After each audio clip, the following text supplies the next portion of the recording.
filling in the gap between episodes 6, Return of the Jedi, and 7, The Force Awakens. We are here discussing the interlude from Chuck Wendig's Aftermath Life Debt, Takodana. There is only one rule in Maz Kanata's castle: all are welcome. No fighting. Through this interlude, we discover that this rule is written all over the wall behind her bar, in 100 languages. It is the rule that has made Maz's castle a gathering point for friend and foe, people from all races and all walks of life to take a break, peacefully conduct whatever business they need to, and find sanctuary within the war-torn galaxy. We follow the story of an Imperial ISB officer, Agent Romwell Crass, who has found his way to Maz's castle. He was stationed on the Hyborian moon at the Blacksite prison, and his family lived on that moon with him. That is, until the rebellion came and destroyed everything, including the homes, including his family. He has been trying to get information about that attack, which is how he ended up here, at Maz's bar. Across the bar from him sat a rebel pilot, bearing a patch of the New Republic on his flight jacket. Romwell had a few too many drinks, and, despite the rule plastered all over Maz's castle, he heads over towards the pilot, declares, "You killed my family," and hits the woman on the shoulder. The pilot, a bit more level-headed and able to dodge the punch aimed for her face. The two go at it. That is until ME-8D9, an unusual-looking protocol droid, breaks up the fight and shocks the Imperial into unconsciousness.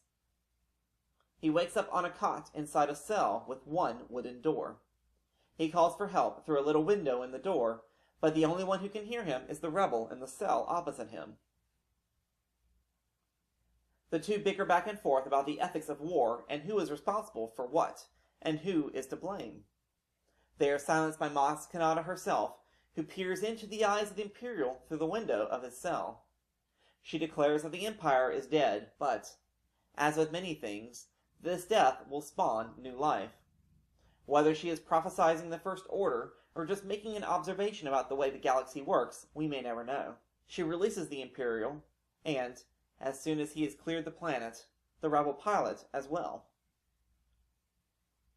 Maz heads up to the parapets of her castle, overlooking the lake. Though peace may have returned to her castle, she still feels unsettled. She feels a stirring in the Force, and feels it best be prepared for whatever is to come. She asks for her ship to be readied, so that she can go and have a look around the galaxy. This is our first look outside of The Force Awakens at Maz Kanata, giving us insight to her abilities, intuition, and philosophies on life. It has been speculated that this trip she is about to take in her ship is the one that results in her acquisition of Anakin's lightsaber that Rey finds in her dungeon. Hopefully, this story gets explored further. But for now, thank you for watching. Be sure to subscribe to keep up with all the insight and analysis found here at Star Wars The Canon Explained. You can also follow me on Twitter, Instagram, and Facebook. Leave your comments and questions about this story or any elements of the Star Wars canon below. Till next time, may the Force be with you.